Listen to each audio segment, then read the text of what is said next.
അപ്പോൾ എല്ലാവർക്കും ഒരിക്കൽ കൂടി പുളിയും മുളകും ഫാമിലിയിലേക്ക് സ്വാഗതം. അപ്പോൾ ഇന്ന് നമ്മൾ റെഡിയാക്കാൻ പോകുന്നത് ഒരു സ്പെഷ്യൽ ഐറ്റമാണ് കൊഞ്ച് നൂഡിൽസും കണവ നൂഡിൽസും. അപ്പോൾ അത് രണ്ടും ഒരുമിച്ചാണ് നമ്മൾ ചെയ്യുന്നത്, പക്ഷേ രണ്ട് വീഡിയോ ആയിട്ടാണ് ഇടുന്നത്. ഫസ്റ്റ് പാർട്ട് കൊഞ്ച് നൂഡിൽസും സെക്കൻഡ് പാർട്ട് കണവ നൂഡിൽസും. അപ്പോൾ രണ്ടിനും കൂടി ഒരുമിച്ചാണ് നമ്മൾ അതിൻ്റെ ചേരുവകൾ എടുത്തിരിക്കുന്നത്. ഉള്ളി, തക്കാളി, ചെറിയ വെളുത്തുള്ളി, പിന്നെ പച്ചമുളക്, ക്യാരറ്റ്, ഇഞ്ചി. അപ്പോൾ ഉള്ളി നന്നായിട്ട് നമ്മൾ അരിഞ്ഞെടുക്കുവാണ്. അപ്പോൾ നമ്മൾ 3-4 കഷ്ണങ്ങളാക്കിയാണ് എടുക്കുന്നത്, ഒരു മീഡിയം സൈസിൽ. അപ്പോൾ ഉള്ളി ഏകദേശം അരിഞ്ഞ് തീരാറായിട്ടുണ്ട്. അപ്പോൾ അതിനുശേഷം അതൊരു പാത്രത്തിൽ മാറ്റിയതിന് ശേഷം ഉള്ളി അരിഞ്ഞതുപോലെ തന്നെ നമ്മൾ തക്കാളി അരിഞ്ഞെടുക്കുവാണ് 4-5 കഷ്ണങ്ങളായി. അപ്പോൾ നമ്മളിവിടെ എടുത്തിരിക്കുന്ന പച്ച തക്കാളിയാണ് എടുത്തിരിക്കുന്നത്.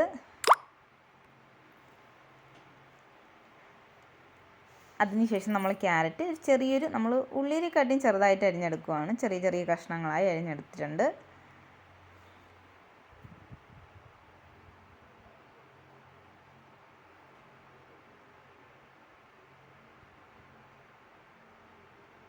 അപ്പോൾ ഏകദേശം നമ്മൾ ക്യാരറ്റും അരിഞ്ഞ് തീർന്നിട്ടുണ്ട്. ഇതൊരു പാത്രത്തിൽ മാറ്റിയതിന് ശേഷം നമ്മൾ ഇഞ്ചി കുരുകുര അരിയാൻ പോവുകയാണ്. അപ്പോൾ കണവയും കൊഞ്ചുമൊക്കെ ഗ്യാസിൻ്റെ ആളാണ്. അപ്പോൾ ഗ്യാസ് കയറാതിരിക്കാൻ വേണ്ടി നമ്മൾ ഇഞ്ചിയും കുരുമുളകും വെളുത്തുള്ളിയൊക്കെ ആവശ്യാനുസരണം ഇട്ട് കൊടുക്കുക. അപ്പം ഞാൻ അതിലൊരു പിശുക്കും കാണിക്കാതെ തോനെ തന്നെ ഇട്ടിട്ടുണ്ട്. കാര്യം എന്ന് വെച്ചാൽ ഇവിടെ വീട്ടിലുള്ളവർക്ക് ഗ്യാസിൻ്റെ കുറച്ച് പ്രശ്നം കൂടുതലാണ്. അപ്പോൾ പച്ചമുളകും കീന്തി ഇട്ടിട്ടുണ്ട്. അപ്പോൾ എടുത്തിരിക്കുന്നത് രണ്ടിനും കൂടി ഉള്ളതാണ് നമ്മൾ ഒരുമിച്ച് എടുത്തിരിക്കുന്നത്. അപ്പോൾ ആദ്യം നമ്മൾ റെഡിയാക്കാൻ പോകുന്ന കൊഞ്ചാണ്. അതിലേക്ക് 1 സ്പൂൺ മഞ്ഞൾപ്പൊടി ഇട്ട് കൊടുത്തു. അര ടീസ്പൂൺ മറന്നുപോയി, ഉലുവാപ്പൊടി ഇട്ട് കൊടുത്തിട്ടുണ്ട്. പിന്നെ അര ടീസ്പൂൺ കുരുമുളക് പൊടി ഇട്ട് കൊടുത്തിട്ടുണ്ട്. പിന്നെ അര ടീസ്പൂൺ മുളക് പൊടിയും പിന്നെ വെളിച്ചെണ്ണ അതിലോട്ട് ആഡ് ചെയ്ത് കൊടുത്തിട്ടുണ്ട്. പിന്നെ ഒരു നുള്ളി ഇഞ്ചി, 2 അല്ലി ചതച്ച വെളുത്തുള്ളി, കറിവേപ്പില, വെളിച്ചെണ്ണ ആഡ് ചെയ്ത് കൊടുത്ത് പിന്നെ ആവശ്യത്തിന് ഉപ്പും ഇട്ട് നന്നായിട്ട് നമ്മൾ മിക്സ് ചെയ്ത് കൊടുക്കുകയാണ്. അപ്പോൾ ഇതിൽ നിന്ന് വന്ന വെള്ളത്തിൽ തന്നെയാണ് നമ്മളിതൊന്ന് ചെറുതായിട്ട് വേവിച്ചെടുക്കുകയാണ്. അപ്പോൾ ഇങ്ങനെ ചെയ്യുമ്പോൾ നമുക്ക് പെട്ടെന്ന് പൊരിഞ്ഞ് കിട്ടാൻ പെട്ടെന്ന് പൊരിഞ്ഞ് കിട്ടും. എന്നുവെച്ചാൽ പൊരിച്ചെടുക്കാൻ നമുക്ക് പറ്റും. തോനെ ഗ്യാസും ലാഭിക്കാം, നമുക്ക് തോനെ സമയം ചിലവാകത്തുമില്ല. അപ്പോൾ ഏകദേശം നമ്മൾ അരപ്പെല്ലാം നമ്മൾ കൊഞ്ചി പിടിച്ചിട്ടുണ്ട്.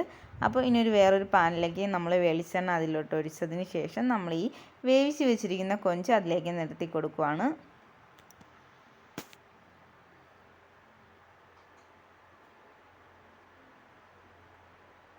അപ്പോൾ എല്ലാം നമ്മൾ നിരത്തി കൊടുത്തിട്ടുണ്ട്. അപ്പോൾ നമ്മളിവിടെ 1 കവർ ഇപ്പി നൂഡിൽസിനായി നമ്മൾ എടുത്തിരിക്കുന്ന 1/2 കിലോ കൊഞ്ചാണ്.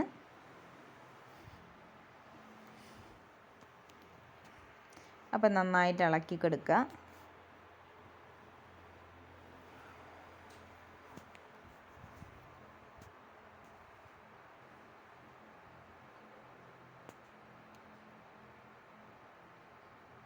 അപ്പോൾ ചെറുതായിട്ട് മൂക്കാനുള്ളതൊക്കെ നമ്മളൊന്ന് മറിച്ചും തിരിച്ചുമൊക്കെ ഇട്ട് കൊടുത്ത് നന്നായിട്ട് ഇളക്കി നമുക്ക് റെഡി ആയിട്ടുണ്ട്. നമ്മളപ്പോൾ വേറെ ഒരു പാത്രത്തിലേക്ക് കൊഞ്ച് മാറ്റുവാണ്. അപ്പോൾ അതിന് ശേഷം നമുക്ക് ഈ 2 നൂഡിൽസിനും ചേർക്കാനുള്ള മുട്ട നമ്മൾ റെഡിയാക്കി എടുക്കുകയാണ്. നമ്മളിവിടെ 3 താറാമുട്ടയാണ് എടുത്തിരിക്കുന്നത്, അത്യാവശ്യം നല്ല വലുപ്പത്തിനുള്ള 3 താറാമുട്ട. അപ്പോൾ അതിലേക്ക് ആവശ്യത്തിന് ഉപ്പുമിട്ട് നല്ല വൃത്തിയായി ഇളക്കി കൊടുക്കുക. അപ്പോൾ നമ്മൾ ഈ കൂട്ടുന്ന മിക്സിങ്ങിലാണ് നമ്മളെ ഈ ഉണ്ടാക്കുന്ന ഏത് സാധനമായാലും അതിൻ്റെ ടേസ്റ്റ്, നമ്മൾ ചേർക്കുന്ന മസാല മിക്സ് ചെയ്യുന്ന എങ്ങനെയിരിക്കും അതിലായിരിക്കും നമ്മളെ ഈ ആഹാരത്തിൻ്റെ ടേസ്റ്റ് വരുന്നത്. അപ്പോൾ നമ്മൾ മസാല ചേർക്കുമ്പോൾ പ്രത്യേകം ശ്രദ്ധിക്കുക, നല്ലോണം മിക്സ് ചെയ്യണം. അപ്പോൾ ഉപ്പിട്ട് നമ്മൾ നന്നായിട്ട് മിക്സ് ചെയ്ത് കൊടുത്തിട്ടുണ്ട്. അപ്പോൾ നമ്മൾ കൊഞ്ച് ഫ്രൈ ചെയ്ത സെയിം മസാല എണ്ണയിൽ തന്നെയാണ് നമ്മൾ ഈ മുട്ടയും റെഡിയാക്കി എടുക്കാൻ പോകുന്നത്. അപ്പോൾ മുട്ടയ്ക്കും നല്ല ആ ഒരു ഫ്ലേവർ കിട്ടും. അതിന് വേണ്ടി മാത്രമാണ് നമ്മളിത് റെഡിയാക്കി എടുക്കുന്നത്. അപ്പോൾ നന്നായിട്ട് ഇളക്കി ഇതൊന്ന് നന്നായിട്ട് കുത്തിപ്പൊടിച്ച് കൊടുക്കുക. അപ്പോൾ ഫോർക്കൊക്കെ ഉപയോഗിച്ച് ഞാൻ ആദ്യം ഒന്ന് റെഡിയാക്കി കൊടുത്തിട്ടുണ്ടെങ്കിലും പക്ഷേ മൂട്ടിൽ ഭയങ്കരമായിട്ട് പിടിക്കുന്നുണ്ട്. കരി പിടിക്കാതിരിക്കാൻ വേണ്ടി ഞാൻ പോയി ചട്ടുക എടുത്തുകൊണ്ടൊന്ന് നന്നായി ഇളക്കി കുത്തി ഉടച്ച് കൊടുക്കുകയാണ് അതിനെ. അപ്പോൾ ഏകദേശം നമുക്ക് റെഡിയായി വന്നിട്ടുണ്ട്. അപ്പോൾ നന്നായിട്ട് കുത്തി ഉടച്ച് കൊടുത്തതിന് ശേഷം നമ്മളിപ്പോൾ വേറൊരു പാത്രത്തിലേക്ക് മുട്ട മാറ്റുവാണ്.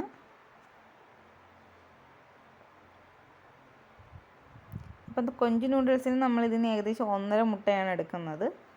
അപ്പോൾ അതിന് ശേഷം നമ്മൾ കൊഞ്ച് വേവിച്ച ആ ചട്ടിയിലേക്ക് നമ്മൾ ഉള്ളി, പിന്നെ തക്കാളി, ക്യാരറ്റ്, പച്ചമുളക്, ഇഞ്ചി, വെളുത്തുള്ളി, കറിവേപ്പില, ആവശ്യത്തിന് ഉപ്പുമിട്ട് നന്നായിട്ട് ഇളക്കി യോജിപ്പിച്ച് കൊടുക്കുക. അപ്പോൾ ആ മസാലയുടെ ഫ്ലേവർ നമ്മൾ ഇതിലോട്ടും ഈ ഉള്ളിയിലോട്ടൊക്കെ റെഡിയായി വരും. അപ്പം നന്നായി നമ്മൾ ഇളക്കി യോജിപ്പിച്ച് കൊടുത്തതിന് ശേഷം നമ്മൾ നൂഡിൽസ് വേവിക്കാൻ പോവുകയാണ്. അപ്പോൾ അതൊന്ന് റെസ്റ്റ് ചെയ്ത് നമുക്ക് ഉപ്പും എല്ലാം പാകത്തിന് അതിൽ റെഡിയായി വന്ന് കാണും. അപ്പോൾ നമ്മളിവിടെ എടുത്തിരിക്കുന്നത് 2 കവറ് മാഗിയാണ് എടുത്തിരിക്കുന്നത്. 1 കവറ് കൊഞ്ച് നൂഡിൽസിനും 1 കവറ് നമ്മളെ കണവ നൂഡിൽസിനും. അപ്പോൾ ഇതിവിടെ ഇരുന്ന് വേവുന്ന സമയം കൊണ്ട് നമുക്കെന്താ അടുത്തത് ആ മസാല നമുക്ക് റെഡിയാക്കി എടുത്ത് അവിടെ വെച്ചിട്ടുണ്ട്. അപ്പം നൂഡിൽസ് ഏകദേശം വെന്ത് വന്നിട്ടുണ്ട്. ഒരു 10 മിനിറ്റ് കേസേ ഉള്ളൂ നൂഡിൽസ് ഏകദേശം വെന്ത്. ഇത് നമ്മൾ ഇനി ഊറ്റി വെക്കുവാണ്. അപ്പം അത് ഊറ്റി വെച്ചതിന് ശേഷം നമ്മളിതാ ചട്ടിയിലേക്ക് വെളിച്ചെണ്ണ ഒഴിച്ചതിന് ശേഷം ചട്ടിയൊക്കെ ഒന്ന് ശരിയാക്കി കൊടുത്തിട്ട് കടുക് ഇട്ട് കൊടുത്തിട്ടുണ്ട്. കടുക് പൊട്ടി തുടങ്ങിയപ്പോൾ നമ്മൾ ഈ ചേർത്ത് വെച്ചിരിക്കുന്ന ഉള്ളി നമ്മളിതിലേക്ക് ആഡ് ചെയ്ത് കൊടുക്കണം. ഉള്ളിയല്ല മസാല, നമ്മളെ ഉള്ളി, പച്ചമുളക്, ഇഞ്ചി, വെളുത്തുള്ളി, തക്കാളി, പിന്നെ കറിവേപ്പില, പിന്നെ നമ്മളെ ക്യാരറ്റ്, ഇതെല്ലാം കൂടി നന്നായിട്ട് ഇട്ട് നന്നായിട്ട് വരട്ടി കൊടുക്കണം. അപ്പോൾ ആദ്യം നമ്മൾ ഉപ്പിട്ടത് കുറച്ചൊരു കുറവുണ്ടായിരുന്നു. അപ്പോൾ നമ്മൾ അതിലേക്ക് ആവശ്യത്തിന് കുറച്ച് ഉപ്പും കൂടി ഇട്ട് നന്നായിട്ട് ഇളക്കി കൊടുക്കുവാണ്. അപ്പോൾ ഇത് നന്നായിട്ട് വരണ്ട് കിട്ടണം. ഇതിലേക്ക് നമ്മൾ മസാല ചേർത്ത് കൊടുക്കുന്നുണ്ട്. അപ്പോൾ നമ്മൾ കുറച്ച് സ്റ്റെപ്പായിട്ടാണ് എരിവ് ഇതിൽ വരുത്തുന്നത്. അപ്പോൾ അതിലേക്ക് പകുതി മുട്ട നമ്മൾ ഇതിലേക്ക് ആഡ് ചെയ്ത് കൊടുത്തു. അതായത് 1.5 മുട്ട നമ്മൾ ഇതിലേക്ക് ആഡ് ചെയ്ത് കൊടുത്തു. ഇടയ്ക്ക് വെച്ച് നാക്കൊന്ന് സ്ലിപ്പാവുന്നുണ്ട്.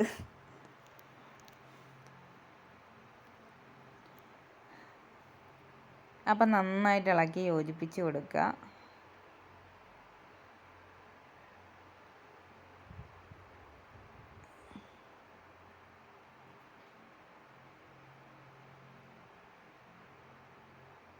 അതിലേക്ക് നമ്മൾ സോയ സോസ് 1 കരണ്ടി നമ്മൾ ഒഴിച്ച് കൊടുത്തിട്ടുണ്ട്. എന്നിട്ടത് നന്നായിട്ട് ഇളക്കി കൊടുക്കുക. പ്രത്യേകം ശ്രദ്ധിക്കുക, നമ്മൾ സോസ് ഒഴിച്ച് അത് നന്നായി നമ്മൾ ഇതിലേക്ക് നമ്മൾ ഇട്ടിരിക്കുന്ന ഐറ്റത്തിലേക്ക് പിടിച്ചതിന് ശേഷം മാത്രമേ അടുത്ത സ്പൈസസ് നമ്മൾ ആഡ് ചെയ്ത് കൊടുക്കാൻ പാടുള്ളൂ. കാര്യം എന്ന് വെച്ചാൽ ആ സോയയുടെ ഫ്ലേവർ എന്തായാലും ഈ നമ്മളെ ഉള്ളിയിലെയും ഈ ഇട്ട് കൊടുത്തിരിക്കുന്ന എല്ലാത്തിൻ്റെയും ഉള്ളിൽ നമ്മൾ പിടിക്കണം. അപ്പോൾ കുറച്ച് നേരം നമ്മൾ ഇളക്കി കൊടുത്തതിന് ശേഷം 1/2 ടീസ്പൂൺ മഞ്ഞൾപ്പൊടി ഇട്ട് കൊടുത്തിട്ടുണ്ട്. 1 നുള്ള് കുരുമുളക് പൊടി. ഓൾറെഡി നമ്മളിതിലെല്ലാത്തിലും കുരുമുളക് പൊടി ചേർത്തിട്ടുണ്ട്. അതുകൊണ്ടാണ് 1 നുള്ള് കുരുമുളക് പൊടി ഇട്ട് കൊടുത്തത്. 1/2 ടീസ്പൂൺ ചിക്കൻ മസാല ഇട്ട് കൊടുത്തിട്ടുണ്ട്. പിന്നെ നമ്മൾ ഇട്ട് കൊടുത്തിട്ടുള്ളത് മുളക് പൊടി 1/2 ടീസ്പൂൺ ഇട്ട് കൊടുത്തിട്ടുണ്ട്. പിന്നെ മല്ലിപ്പൊടി 1/2 ടീസ്പൂൺ ഇട്ട് കൊടുത്തിട്ടുണ്ട്. എന്നിട്ട് നന്നായിട്ട് ഇളക്കുക.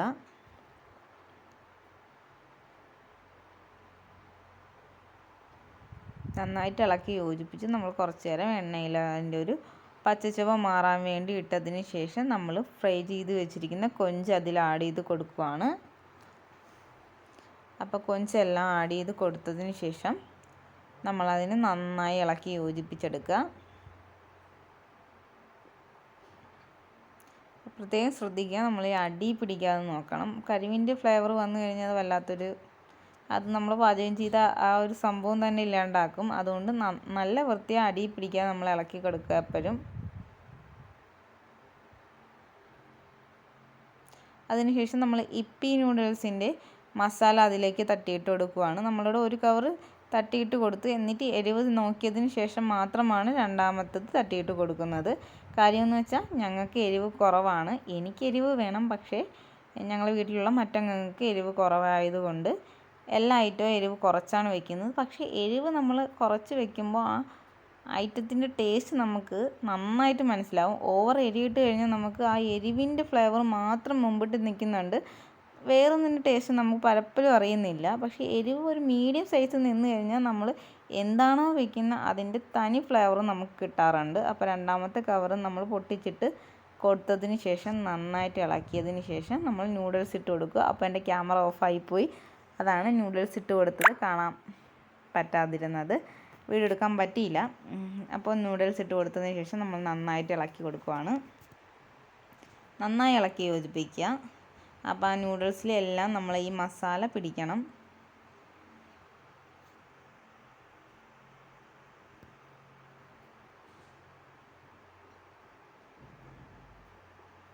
അപ്പോൾ നമുക്ക് ഏകദേശം റെഡിയായി വന്നിട്ടുണ്ട്. നമ്മളൊരു പാത്രത്തിലേക്ക് ഇത് കോരി മാറ്റുവാണ്. അപ്പോൾ നമ്മൾ പാത്രത്തിലേക്ക് മാറ്റുവാണ്.